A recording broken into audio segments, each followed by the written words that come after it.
시모나 시모나. 오늘 말씀 제목입니다. 예수님의 제자 중 베드로는 제일 열심 있는 사람이었습니다. 그는 둘째가라면 서러울 정도로 자신만만한 사람이었습니다. 예수님께서 잡히시던 날 밤의 일이었습니다. 본문에서 예수님이 베드로에게 말씀하십니다. 시모나 시모나, 보라, 사탄이 너를 밀가부르듯 하려고 요구하였으나 그러나 내가 너를 위하여 내 믿음이 떨어지지 않기를 기도하였으니 너는 돌이킨 후에 네 형제를 굳게 하라. 베드로는 이 말씀을 듣고 말합니다. 주님, 저는 주님과 함께라면 같이 감옥에 가도 좋고 죽어도 좋습니다. 그러나 예수님께서는 이렇게 말씀하셨습니다. 베드로야, 내가 네게 말하니 잘 들어라. 너는 오늘 다 굴기 전에 3번 나를 모른다고 부인할 것이다. 주님은 사실 모든 것을 아셨습니다. 큰 소리 떵떵 치던 베드로가 부끄럽고 추한 몰골로 괴로워할 것이라는 사실을 아셨습니다. 그 베드로의 바탕이 곧 드러나게 될 것도 주님이 아셨습니다. 그러나 예수님은 불쌍히 여기는 마음으로 베드로를 대하시며 말씀하십니다. 시모나, 시모나. 베드로가 그렇게 할 것임을 아시면서도 예수님은 베드로를 사랑하셨습니다. 요한복음 13장은 말씀합니다. 유월절 전에 예수께서 자기가 세상을 떠나 아버지께로 돌아가실 때가 이른 줄 아시고 세상에 있는 사람들을 사랑하시되 끝까지 사랑하시니라. 이처럼 주님의 사랑은 인생을 끝까지 사랑하시는 사랑입니다. 일시적 사랑이 아니라 언제나 변함없는 사랑입니다. 하나님은 하나님이 택한 자를 악한 자에게 빼앗기지 아니하십니다. 하나님은 사탄에게 하나님의 자녀를 빼앗기지 아니하십니다. 왜냐하면 하나님은 사랑이시기 때문입니다. 사탄은 베드로를 흔들려고 하였습니다. 예수님에 대한 믿음, 예수님에 대한 소망, 또 예수님을 향한 사랑을 흔들어 떨어뜨리려 했습니다. 사탄은 베드로를 밀가부르듯 하려고 합니다. 즉 곡식을 채질하는 것입니다. 이것은 쭉정이는 날려보내고 곡식을 남기는 것입니다. 사탄의 의도는 베드로를 흔들어대는 것입니다. 베드로를 심하게 흔들어 믿음에서 탈락시키는 것입니다. 베드로가 도저히 견딜 수 없어서 지는 시련입니다. 밀을 까부르는 것은 사탄이 베드로를 참소할 증거를 찾는 것입니다. 이러한 사탄의 참소 때문에 예수님이 간절히 충고하고 있는 것입니다. 베드로의 이름을 2번씩 부르는 이유가 있습니다. 그것은 예수님의 안타까운 마음을 표현하고 있는 겁니다. 예수님은 베드로가 배신할 것에 대하여 경고하거나 저주하려 하시지 않았습니다. 오히려 여전히 베드로에 대한 애정을 가지고 걱정하고 충고하고 있습니다. 아마 다른 제자들은 베드로가 큰 소리 칠 때 이렇게 생각했을지도 모릅니다. 그래, 베드로는 다른 사람과 달라. 믿음의 대장부야. 어떤 죽음의 위협 속에서도 잘 감당해 나가고 이길 거야. 그러나 주님은 베드로의 한계를 아셨습니다. 사탄이 베드로를 채에 담아 칠 때 흔들릴 것을 아셨습니다. 예수님의 음성은 위압적이거나 협박하거나 비웃는 음성이 아니었습니다. 시모나 시모나 하면서 애정을 담으셨습니다. 베드로는 급한 성격을 가졌고 충동적인 사람이었습니다. 가장 먼저 말을 해야 직성이 풀리는 사람입니다. 보고 느끼면 우선 즉흥적으로 움직이는 사람입니다. 예수님은 베드로가 티끌처럼 연약한 인생인 것을 아셨습니다. 예수님은 베드로가 어리석게 행동할 때가 많았기에 민망히 여기시기도 했습니다. 그리고 예수님은 베드로가 사기 그릇과 같이 깨지기 쉬운 존재라는 것을 아셨습니다. 그래서 그를 더욱 붙잡으셨습니다. 여러분, 베드로의 약함과 결점이 바로 나 자신의 모습이 아니겠습니까? 그렇게 예수님은 여전히 저와 여러분을 향해 뜨거운 사랑을 가지신 것입니다. 요한복음 6장에서 제자들 중에 많은 사람들이 예수님을 떠났다고 했습니다. 다시는 예수님과 함께 다니지 아니했다고 했습니다. 그때 예수께서 12제자에게 말합니다. 너희도 가려느냐? 그때 시몬 베드로가 대답합니다. 주여, 영생의 말씀이 주께 있사오니 우리가 누구에게 가오리이까? 우리가 주는 하나님의 거룩하신 자인 줄 믿고 알고 있습니다. 예수께서 대답하십니다. 내가 너희 12를 택하지 아니하였느냐? 그러나 너희 중에 한 사람은 마귀니라. 이 말씀은 유다를 가리키신 것입니다. 즉 예수님을 팔자를 의미하는 것이었습니다. 여러분, 이 상황은 어떤 상황입니까? 12명 가운데 예수님을 팔자가 있다는 겁니다. 그런 악한 상황 가운데서, 참으로 분위기 험악한 상황 가운데서 베드로는 예수님에 대한 의리가 충천했습니다. 그 의리 있는 신앙 고백은 분명히 진실한 고백이었습니다. 마태복음 16장에 가이사랴 빌립보 지역이 나옵니다. 그곳에서 예수님이 제자들에게 물어보십니다. 사람들이 나를 누구라고 얘기하더냐? 그때 제자들이 말합니다. 어떤 사람들은 예수님을 세례 요한이라 하고, 어떤 이는 엘리야라고 합니다. 또 어떤 이는 예레미야나 선지자 중에 하나라고 합니다. 그때 예수님이 제자들에게 묻습니다. 너희는 나를 누구라고 생각하느냐? 시몬 베드로가 대답합니다. 주는 그리스도시요 살아계신 하나님의 아들이십니다. 이 얼마나 확신에 찬 자신 있는 신앙 고백입니까? 그때 예수께서 대답하여 말합니다. 바요나 시몬아, 네게 복이 있도다. 이를 네게 알게 한 이는 혈육이 아니요 하늘에 계신 내 아버지시니라. 이것은 베드로의 인격과 신앙이 단순히 대단하다고 칭찬한 것이 아닙니다. 훌륭한 신앙 고백이 가능한 것은 베드로에게 훌륭한 신앙 고백을 넣어주신 하나님 때문이라는 것입니다. 이처럼 베드로는 예수님의 기도 없이는, 주님의 도움 없이는 살 수가 없는 존재였습니다. 예수님은 이와 같은 베드로의 연약한 것을 처음부터 마지막까지 아셨습니다. 예수님은 베드로를 아셨지만 베드로 자신은 자신을 몰랐습니다. 베드로는 스스로 자신만만했고 스스로 강하다고 여겼습니다. 그의 이름이 아무리 반석을 뜻한다 해도 그 자신은 아직 반석이 아니었습니다. 그는 여전히 다듬어지지 않은 돌이었습니다. 예수님이 다듬어 주시지 않으면 여전히 땅에 처박힐 잡석과도 같았습니다. 그 사실을 베드로는 알아야 했습니다.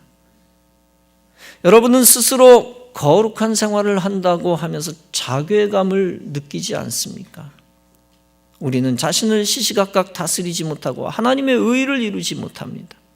결심하고 또 실패하고 결심하고 또 죄짓는 연약한 모습이 아닙니까?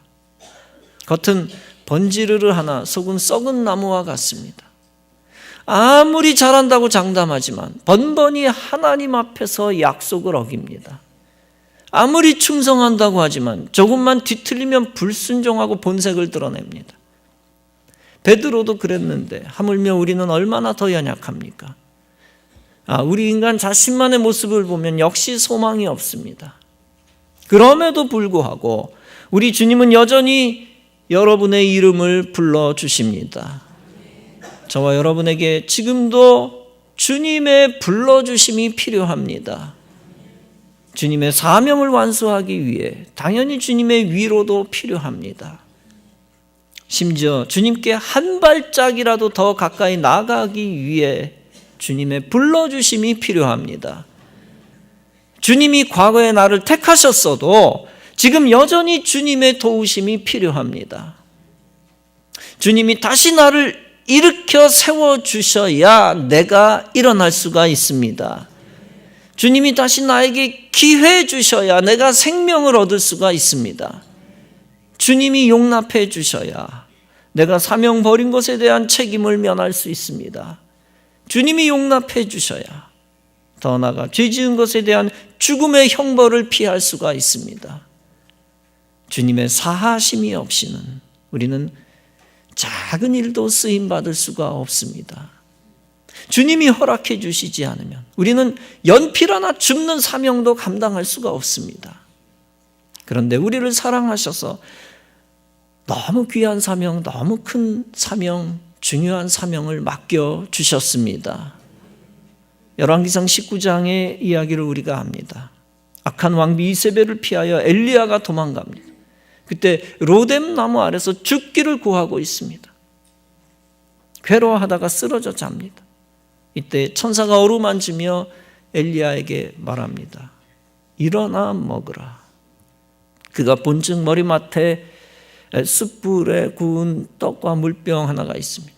그것을 먹고 마시고 다시 쓰러집니다. 다시 여호와의 사자가 와서 말합니다. 일어나 먹으라. 네가 갈 길을 가지 못할까 내가 염려하노라. 엘리야는 그렇게 위로받은 힘으로 다시 일어나 40주 40야를 행합니다. 그래서 하나님이 정한 사명의 자리로 이동합니다. 여러분, 우리도 탈진하여 지칠 때가 있습니다. 주님의 어루만져 주심이 절실히 필요하고 주님이 먹을 것을 주심이 절실할 때입니다. 또 주님이 내 이름 불러주심이 절실할 때가 많습니다. 그때 주님이 우리에게도 말씀하시는 것입니다. 내가 너를 위하여 내 믿음이 떨어지지 않기를 기도하였노니. 여러분, 마귀는 베드로를 채를 털듯이 흔들었습니다. 그러나 바로 그 시간에 주님은 그를 위하여 기도하신 것입니다. 그 기도가 베드로를 회복시키고 다시 베드로를 사용하게 됐다는 것을 알아야 합니다. 그런데 베드로는 항변합니다. 주님, 나를 뭘로 보십니까? 나는 주를 위하여 죽을 각오가 되어 있습니다. 그러나 예수님은 아마 조용히 말씀하셨을 것 같습니다. 베드로야, 내가 네게 말한다. 오늘 달 굴기 전에 네가 3번 나를 모른다고 부인하리라. 이것은 베드로야, 너는 어쩔 수 없이 쓰러지고 배신할 정도로 연약하단다. 너를 살리는 것은 나의 기도뿐이니라 라는 것입니다. 예수님은 베드로를 이미 용납하셨습니다. 예수님의 의도는 다음과 같은 것이 아닙니다. 베드로야, 쓸데없는 얘기하지 마라. 너는 나를 부인한다니까. 그런 차원이 아니라 오히려 예수님의 의도는 다음과 같은 것입니다. 너는 너의 믿음을 장담하거나 하지 말아라. 전적으로 나를 신뢰하여라. 너는 너에 대해 놀라는, 너 자신에 대해 놀라는 상황에 처할 거다. 그런 당황스러운 상황에 큰 자괴감을 느낄 것이다. 그때 낙심하지 말고 여전히 나를 신뢰하고 다시 일어나라 라는 것입니다. 항상 기쁠 때나 슬플 때나 너 자신을 의지하지 말라는 것입니다. 일이 잘 될 때나 일이 틀어지고 막힐 때나 언제나 주님을 의지하라는 것입니다. 단순히 베드로의 탁월한 신앙 고백에 따라 베드로를 평가하신 것이 아닙니다. 베드로가 예수님께 아부한다고 갑자기 예수님의 생각이 바뀌시는 게 아닙니다. 또 베드로가 한순간 예수님께 헛소리했다고 실망을 끼쳐드렸다고 예수님의 생각이 달라지지 않습니다. 예수님이 베드로의 중심을 처음부터 아셨습니다. 어떤 면에서 베드로에 대한 평가는 이미 끝나 있는 겁니다. 예수님은 사람의 말에 쉽게 속거나 판단을 달리하시는 분이 아닙니다. 예수님 자신은 삼위일체의 하나님이십니다. 따라서 예수님은 이미 베드로의 모든 것을 알고 계셨습니다. 그리고 이미 베드로의 장단점도 다 알고 계셨습니다. 심지어 앞으로 베드로가 어떤 잘못을 저지를지도 훤히 알고 계셨습니다. 더 나아가 베드로가 장차 어떤 귀한 제자의 사명을 감당할지도 주님이 알고 계셨습니다. 베드로의 과거와 현재와 미래를 다 아시는 예수님입니다. 베드로의 겉과 속을 다 아셨습니다. 베드로의 믿음도, 베드로의 본질도, 베드로의 의리도, 또 본의 아닌 베드로의 행동도 다 아셨습니다. 베드로의 심각한 결점도 다 아셨지만 제자로 쓰시기로 작정하신 것입니다. 어떤 면에서 앞으로 회개할 것까지 아셨습니다. 회개한 이후에 완전한 부활신앙 가질 것도 아셨습니다. 그 부활신앙 가지고 순교할 것까지 아셨을 것입니다. 그 모든 전인격을 아시는 예수님이 처음부터 택하신 것입니다. 베드로가 어부였을 때부터 그의 모든 제자의 가능성을 이미 접수하셨습니다. 베드로를 수제자로 삼아 동락할 것을 예정하셨습니다. 그렇게 주님은 베드로를 끝까지 품으셨습니다. 이렇게 주님은 베드로를 전적으로 이해하시고 처음부터 사랑하신 분입니다. 우리 인생도 우리를 다 아시고 이해하시고 사랑하시는 주님만 따라야 합니다. 내 생각이 아니라 그분의 지혜와 그분의 통찰과 그분의 분별을 인정해야 합니다. 그때 우리는 실수와 환난과 죄를 줄이고 축복의 길로 갈 수 있습니다. 내가 필요할 때만 주님을 의지하는 것이 되어서는 안 됩니다. 범사에 중요한 것은 항상 주님을 의지하고 전폭적으로 주님께 맡기는 인생이 되어야 합니다. 잠언 3장은 말씀합니다. 너는 마음을 다하여 여호와를 신뢰하고 네 명철을 의지하지 말라. 너는 범사에 그를 인정하라. 그리하면 네 길을 지도하시리라. 미국에 이런 기사가 났습니다. 178 seconds to live.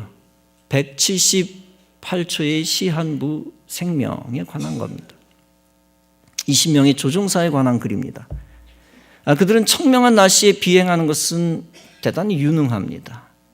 그런데 계기 훈련을 한 번도 받아본 적이 없는 조종사들입니다. 그들이 한 사람씩 모의 비행장 시험대에 앉았습니다. 비행장치. 화면상에 두터운 먹구름과 폭풍우를 지납니다. 그들은 무슨 수를 써서라도 모의 비행기를 통제하려 했습니다. 그런데 그 기사에 따르면 20명 전원이 평균 178초 안에 추락사하고 말았습니다. 숙련된 감각을 지닌 노련한 조종사들인데도 어이없는 결과가 나온 것입니다. 일단 그들이 시계의 기준점을 놓치자 채 3분도 버티지 못하고 전부 자멸한 것입니다. 여러분, 감각보다 중요한 것은 생명을 지켜주는 계기판입니다. 여러분 자신의 감각보다 중요한 것이 있습니다. 그것이 바로 영적 계기판이 되시는 영원한 진리 예수 그리스도이십니다. 여러분, 내 생각대로 나만 믿고 산다면 우리는 멸망할 수밖에 없습니다. 배짱 좋던 베드로가 재판장 쪽에서 어떻게 했습니까? 내가 그를 알지 못합니다 라고 결국 예수님을 부인하지 않았습니까? 그런데 그때도 예수님은 베드로를 향해 연민의 마음, 연민의 눈빛을 보여주십니다. 주님을 허다하게 부인하는 삶이 우리의 비참한 삶입니다. 우리의 의지를 무력화시키고 넘어뜨리는 쉽게 되지 아니하는 슬픈 경험입니다. 우리 자신을 신뢰한다는 것이 이렇게 보잘것없는 겁니다. 내 감각과 직관과 경험을 신뢰하다가 인생을 망칠 수도 있습니다.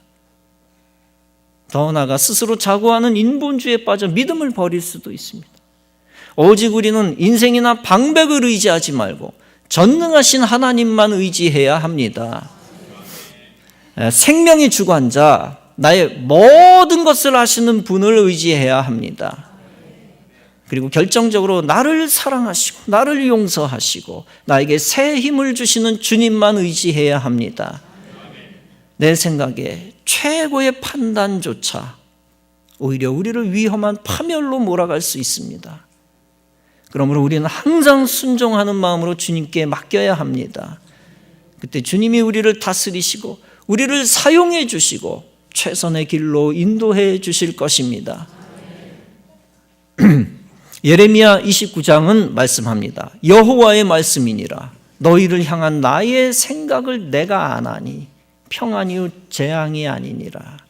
너희에게 미래와 희망을 주는 것이니라.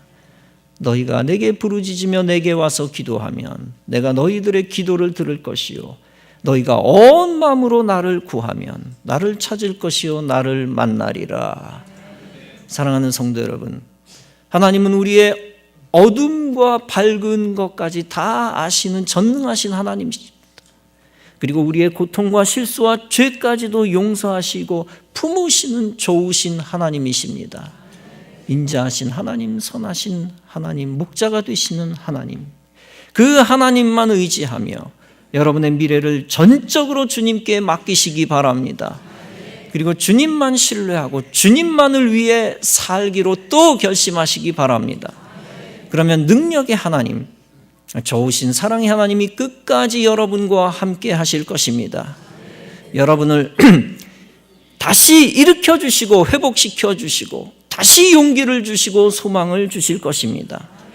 주님으로부터 새 소망을 얻고 다시 힘있게 사명 감당하며 영원히 주님을 사랑하며 주 안에서 행복한 신앙생활을 영위해 나가는 귀한 성도 여러분 다 되어지시기를 주님의 이름으로 축원합니다.